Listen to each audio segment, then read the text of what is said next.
Okay, so I'm starting to work on this headliner now. The first thing I did was clean it up and hit it with like an 80 grit sandpaper to take off any flash rust and other issues, and also some of these tacks came loose over here, so I just went over it and tacked any place that might have come loose. So the first thing I have to do is, when I started this build, is I took some angle sheet metal, 5/8 by 3/4, and I clamped it to the inner edge of the back window, and I aligned this edge here with the actual edge of the back window sheet metal, and then I came over this way. This basically helps this stand off the roof substructure about 3/4 of an inch. So now, but it also enables me to, in other words, it enabled me to bring my sheet metal to this edge and then attack it. So this is a very defined edge to come to. Now that I have this odd inset here that I have to fill in. So basically what I'm doing right now is I'm going to be creating a piece of plastic molding that'll round this edge over, that'll be glued in to this, so that this sweeps this way and then rounds over into the window. Now on the front edge, I've got a little bit of a sharp edge here. This I'm just going to soften out just by putting a little Bondo on here, maybe 1/4 of an inch to nothing, just so this has a little bit of a soft radius over here, so it's not such an abrupt sharp angle here up under the windshield side of this piece. So that's what I'm going to start with first. So in order to make that edge, I'm going to start with this material I've used before on this project. This is a stair tread for plastic decking material that you would find at a home center. It's smooth on one side. It's got a wood grain, faux wood grain on there, but it's easily milled. You can cut it on a table saw. So it's 5/8 of an inch thick, and as you'll remember, I made my track 5/8 by 3/4. So I just rip in 3/4 inch strips here to start with, and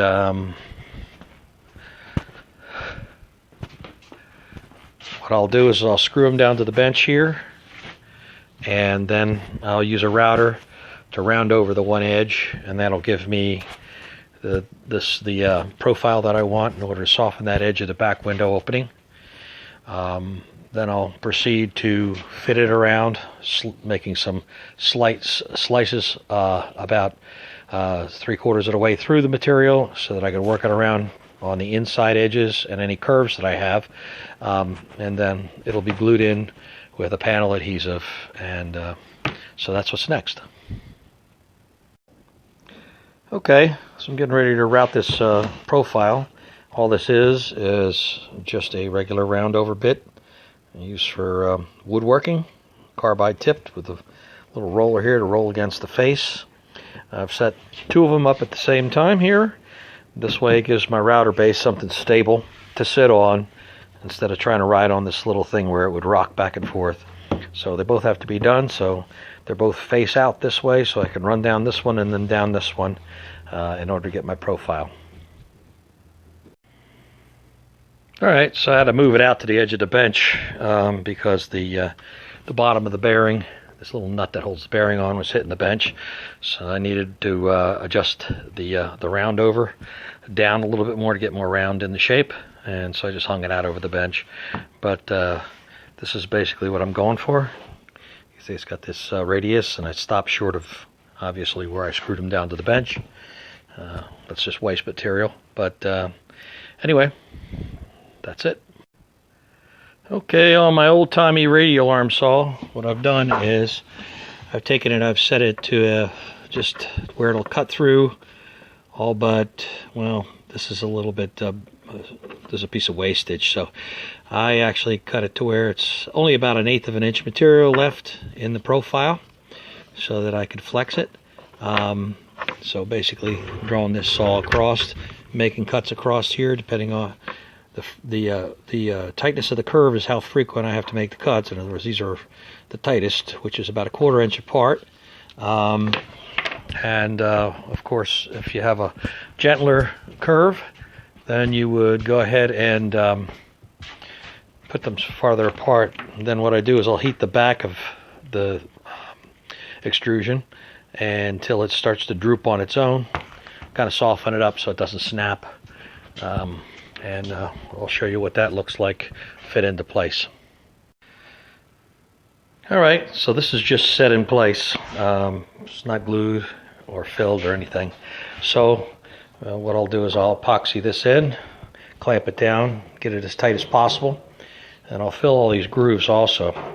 And then I'll sand the whole thing flush with this surface and also to the edge here, because there's a bit of a taper here. The rear window opening was a little woppy jaw, so I'm going to add another little piece to the end off also over here. And that's it. That's how I'm going to fill this corner in. You can see what that ends up doing over here. This is a better example over here. See how this ends up filling this in like this, down to there. There's also an allowance I'll have to make for, there's a screw hole right there. I'll have to relief cut this for that screw hole, because that screws it to the side of the window surround so that it doesn't rattle around. Anyway, that's what I'm up to. All right, it's set up now, and let it sit over the weekend, and just really it could set overnight. It's again, I'm using that T21 Fusor. Let's see if I got some to show you. This is by Lord Fusor. That's a no paid endorsement. That's just what I got used to using at work, and stuff works pretty damn good. So anyway, so that's all glued in, and what I'm doing here, even though I rounded it off, it's when you sit it in this angle here, it doesn't match the taper of all this. So I've gone ahead and taken a air saw with a pretty coarse blade here, and I'm kind of just initially I'm just running across here and trimming off anything that doesn't match the angle of the headliner. And you see, and over here came back in and I sanded it over with a DA in order to get this rounded up so that it transitions nicely into here and then rolls off. So that's where we're at with that. Got to get onto this one and start sanding away. Alright, since I've got these contoured over now, and this roundness over here, I had a small area that needed to be screwed in to tighten it up against the back window, the side flange. Anyway, so I've got a little drill hole here, and I had to make sure that when it comes time to screw it in, that I wasn't trying to screw in on this rounded over surface. So what I did was I drilled through from the back side with a pilot hole, and then just want to use the carpenter's speed bore right here to drill this hole. So now what will happen here is this will get covered with fabric, and when I go to screw it in, I'll just use a tech screw with a little stainless steel washer.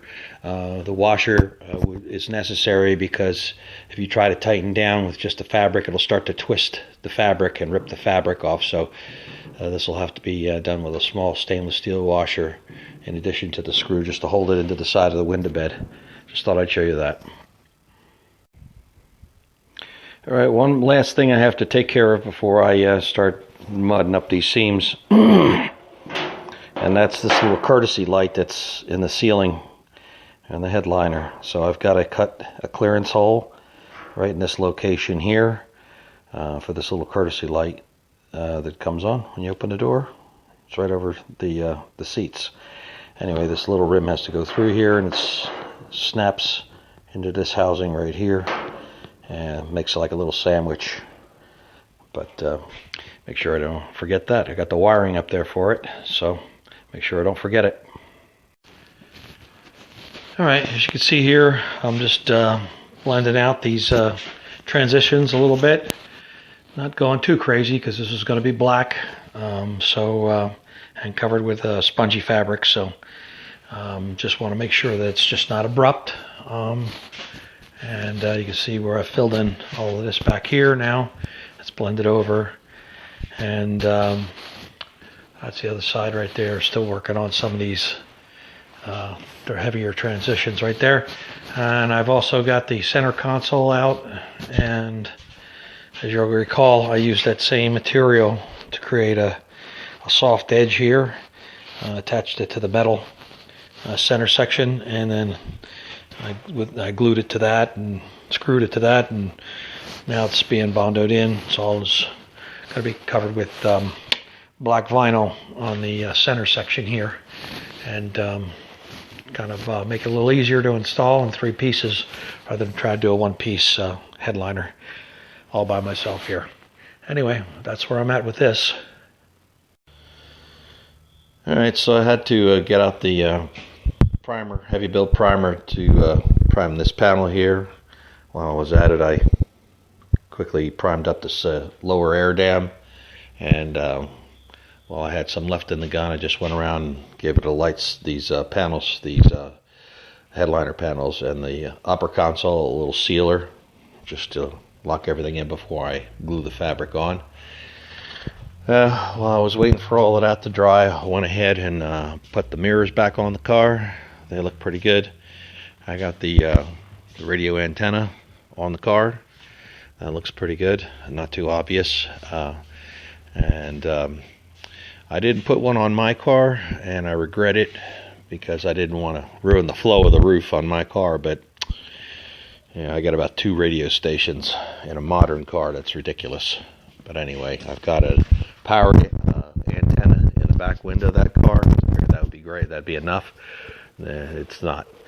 So anyway, so we got a roof antenna on this car.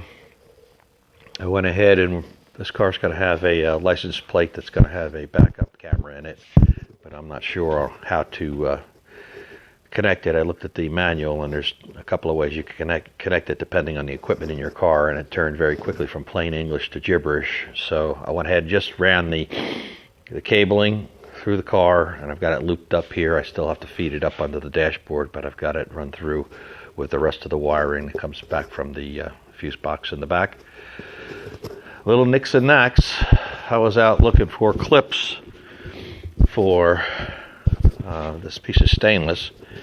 The only thing I could come up with was these 5/8 by 5/8. There's 7/8 by 7/8 clips also available, but I noticed that clips for these pieces are very specialized. They actually taper down because of the shape of this thing. So they go down in a diminishing size.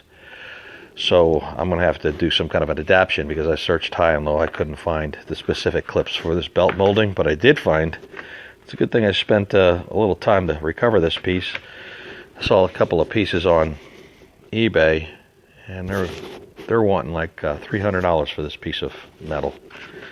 So I guess they must be getting in the rare pile. Anyway, back to work. Okay, so this is what it looks like covered with the headliner fabric, the centerpiece, and then 2 ends that slip in to this groove here. So next thing I have to do is these are the attachment holes for the rivets on the edge of the roof, and I have to find those holes on this side because, like a dum-dum, I went ahead and covered it and forgot to put something in there while I could still see them. Anyway, you'll have that on a job this size. But anyway, this is what it looks like out of the car, because I doubt that you'll be able to see it very well once it's in the car, because it'll be dark, and this is black. So I thought I'd show it to you. Okay, I feel like I've been wrestling with an alligator for 4 hours, but finally got everything up in there. And you can see in the back here how those it ended up rolling into the window with those pieces that have fit into the ends, and kind of just curves it over into the glass so it doesn't need any additional trim. A little access panel right there, in case you ever have to change out the LEDs for the 5th brake light, or the 3rd brake light, I should say, not the 5th brake light. And the console in the center is up with the map lights, and the mirrors plugged in and installed. So are the sun visors here. So That's about it. Nothing more to say about it, but it'll never be this well lit again. Let me just turn out this here full of big old fluorescent lights, see what it looks like here. Yeah, that's about what you're going to see. Kind of dark. Dark on dark. Anyway, hopefully these little LEDs in the top, the courtesy lights work. They're plugged in. Anyway, that's it. All right, got the rugs put back in, and all the wires pulled through. I also pulled the wire through for the backup camera, and that's just coiled up back here behind the glove box. It's just got a little plastic tie wrap on there, so it'll be easy to pull into this area over here, which is adjacent to the camera, or excuse me, to the screen. And that'll get installed by others. Anyway, moving along. All right, so the stripes back on the car, and the side marker lights are in, and the bulbs are in. So got that finally ironed out. I have a little bit of undercoating that I've been doing under here, right under here, because the bottom of this car is gray, and I noticed on my car when my brother-in-law filmed me driving down the road with it that you could see the bottom of this car pretty good, so it's a good idea to black it all out under here, so that's what I did. On to the next thing. Just wanted to mention also that third tail light is right up against the glass, same angle. I mean, it's like it was designed for this glass. That's bizarre. But anyway, it's fits pretty good. All right, so I've got the clips in for the windshield trim, and I've got the rubber seal just laying out, so it's all relaxed. Hopefully next week I'll have somebody out here to put the windshield in. I was going to rivet in these clips, but turns out rivet gun will not fit in around the perimeter, so I just went ahead with the screws, and that's about that. So hopefully that'll be not as much problem as the back was. Hopefully this is what the trunk's looking like. I still have to make this cover piece in the back here, but that's our little storage area there. This will have to come back off to wire up the license plate camera, but it's another couple of tasks knocked off the punch list, and we'll just keep digging here. Got lots to do, lots of little stuff.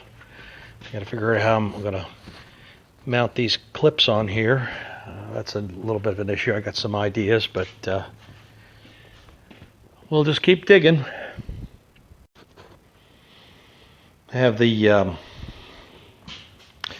bodywork done on this latch tray here, and finished it out with a satin hot rod black urethane. So hopefully it'll all be nice and durable on top there. Also have the front air dam body worked and finished painted, so that's ready to go on. Also got my little prop for the little trap door in the back in the trunk to hold the trunk floor up for the storage facility, and also this debris catcher that goes behind the air dam.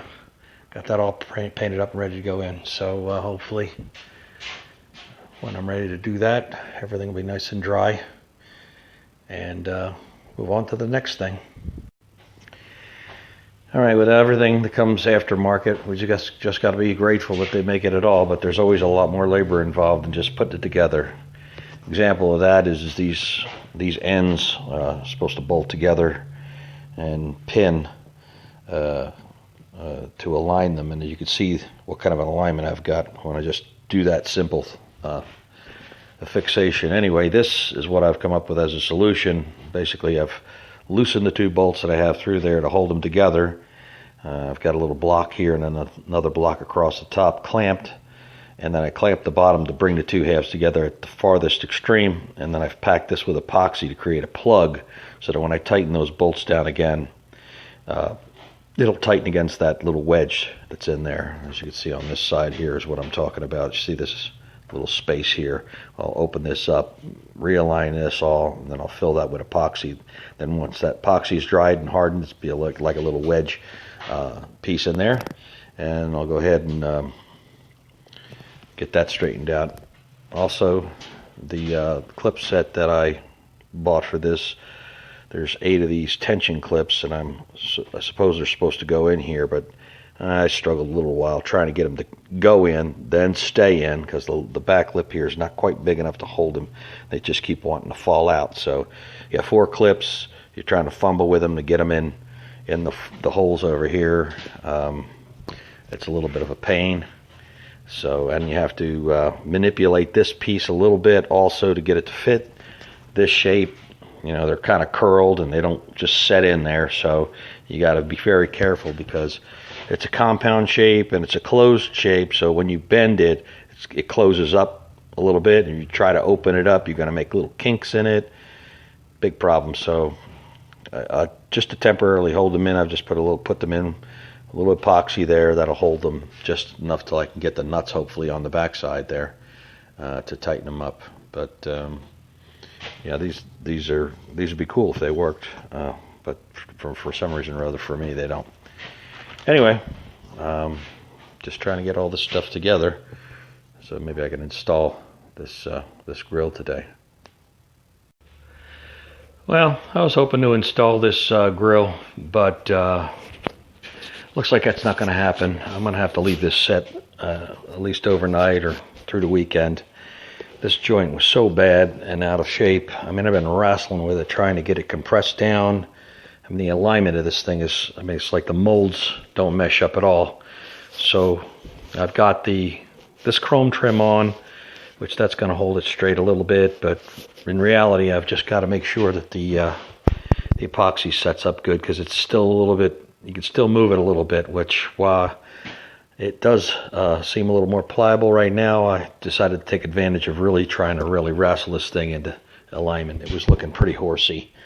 I mean, there's still a tiny gap over here I'm not real happy with, but it's what we're dealing with. The other side's fine, but so unfortunately, that's where we're going to leave it this week. I thought I'd have a little more jazz to show for this week, but all the more exciting for next week, I guess. Anyway, I'd like to thank everybody for watching, and I'll see you on the next one.